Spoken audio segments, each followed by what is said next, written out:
Walter the farting dog.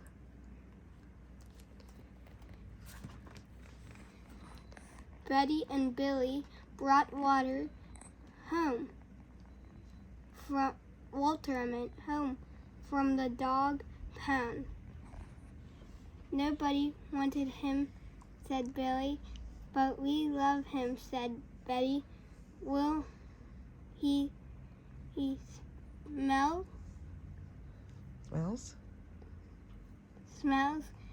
awful, said their mother. I think you'd better give him a bath. Look at the picture.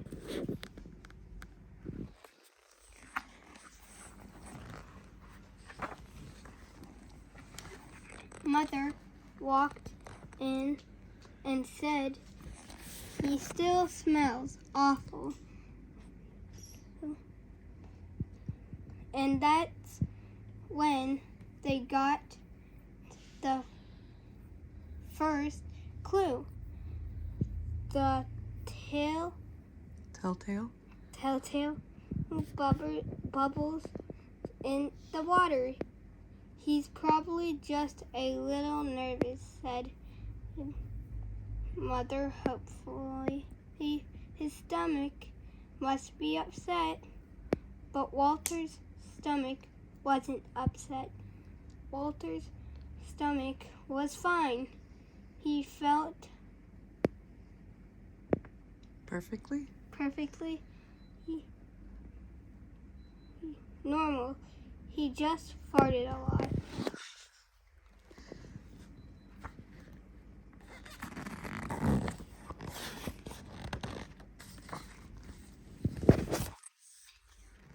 He did it when he bathed.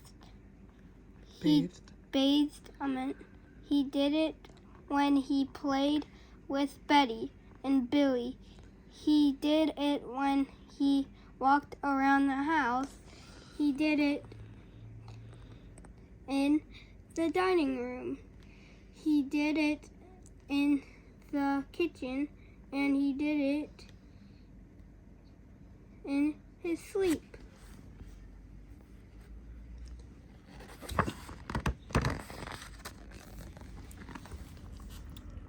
That dog farts morning, noon, and night, said Ed.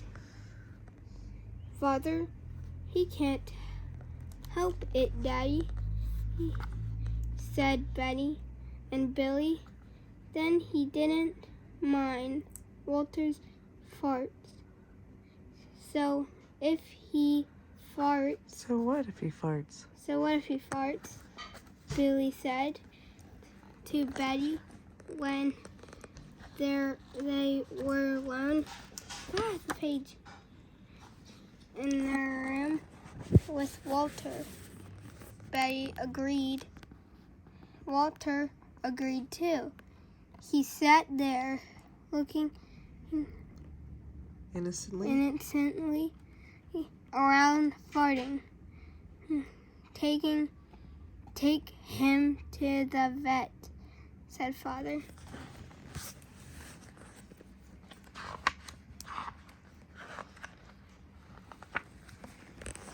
Farting, said the vet, or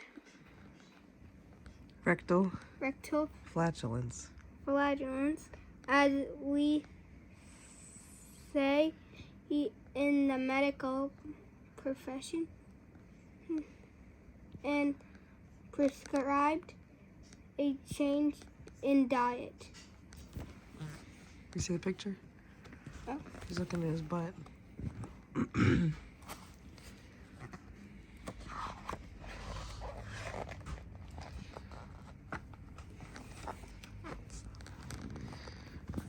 They gave Walter every kind of dog food. He farted. They tried him on cat food.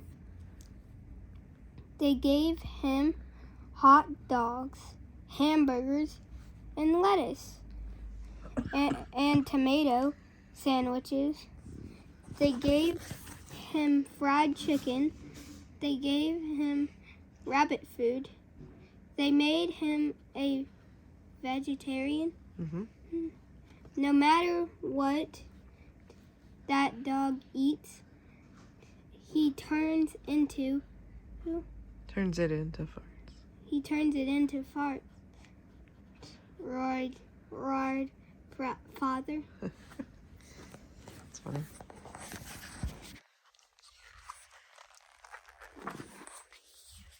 Walter got the blame for everybody. He else's farts. Too, if Uncle Irv let one slip, he just went in and stood near Walter. And then all he had to say was Walter, and everyone would look at poor Walter.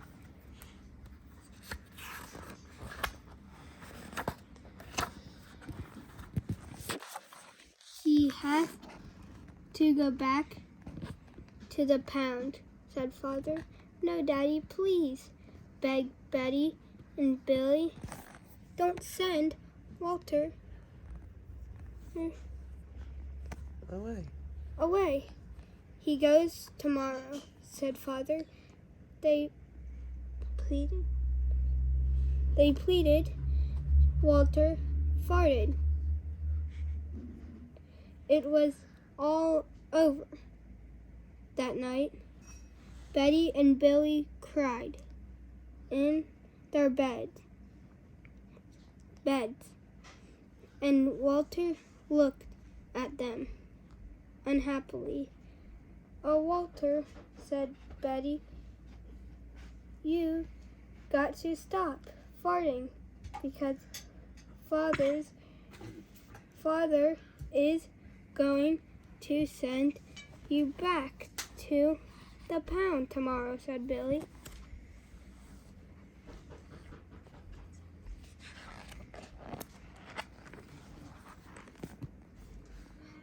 Walter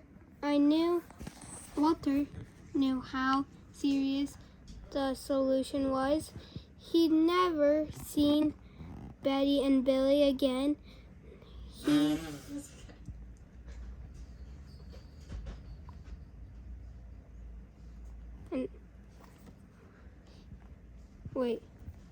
Walter knew how serious the solution was. He'd never see Betty and Billy again. He resolved to hold in his farts forever. When Betty and Billy fell asleep, he walked down the kitchen to see if there was anything around to eat. He managed to open the cupboard door with his nose and found the 25-pound bag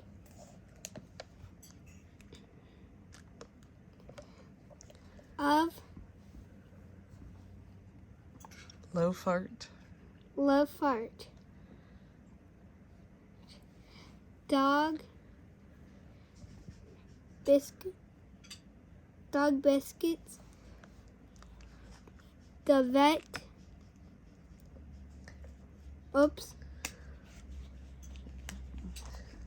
vet had prescribed for him, which had made him fart more evening through.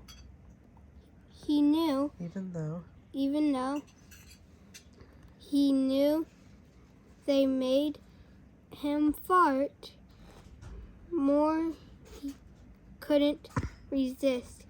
He ate the entire bag. Very tasty, said Walter to himself.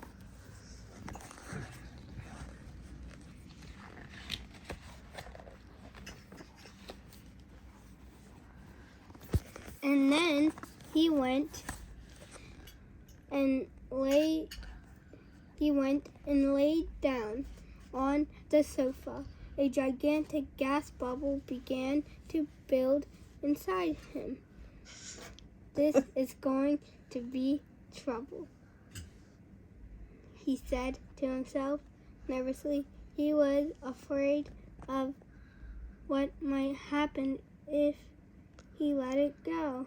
He thought maybe the house would explode, so he kept it in, and it wasn't easy. In fact, it was torture, but he had resolved never to fart again. His future depended on it. As he lay there with his tail wrapped tight between his legs, he heard a noise at the window.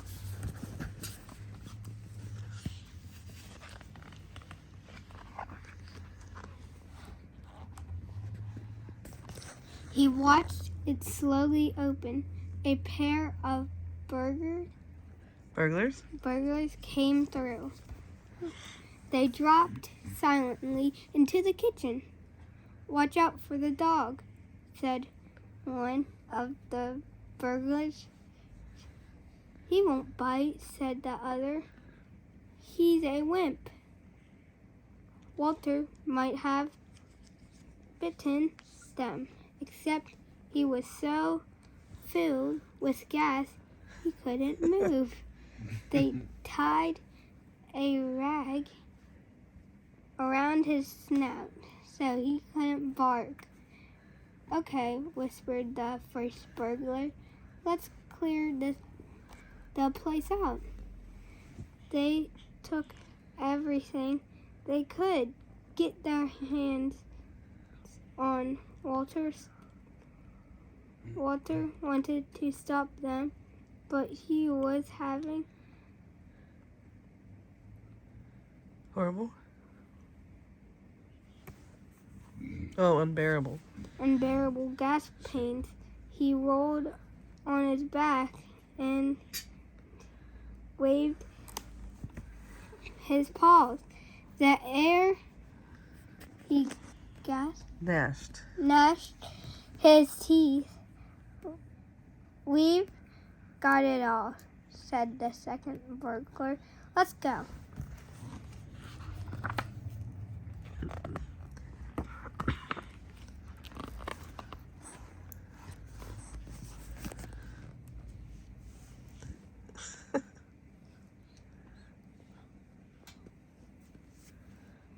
That's when Walter let it fly. It was the worst fart on his life. It made a ginormous noise. Tremendous noise. And shot him across the room. A hideous cloud filled the air. Burglars clutched their throats, unable to breathe.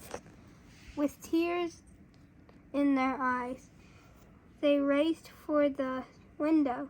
They tried to grab their bag with all the weak valuables in it, but their arms were too weak. Let's get out of here.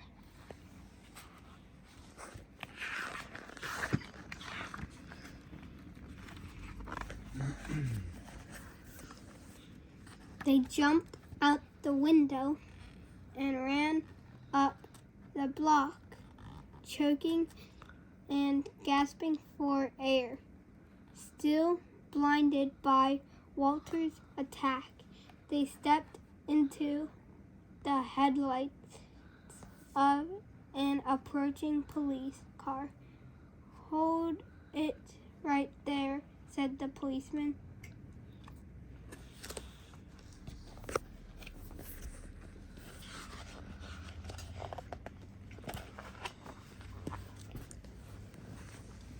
When father and mother came down in the morning, they found the open window and they saw the bag with their valuables in it.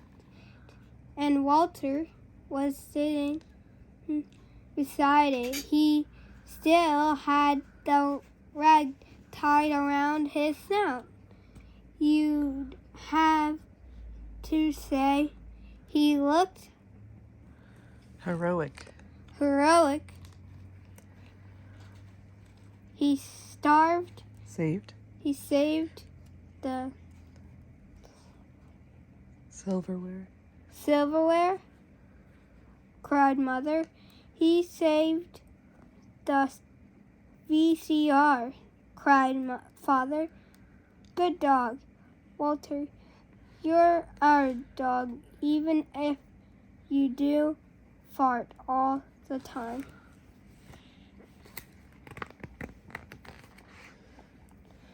And so the family learned to live with Walter, the hero dog. And that's the end of our tale.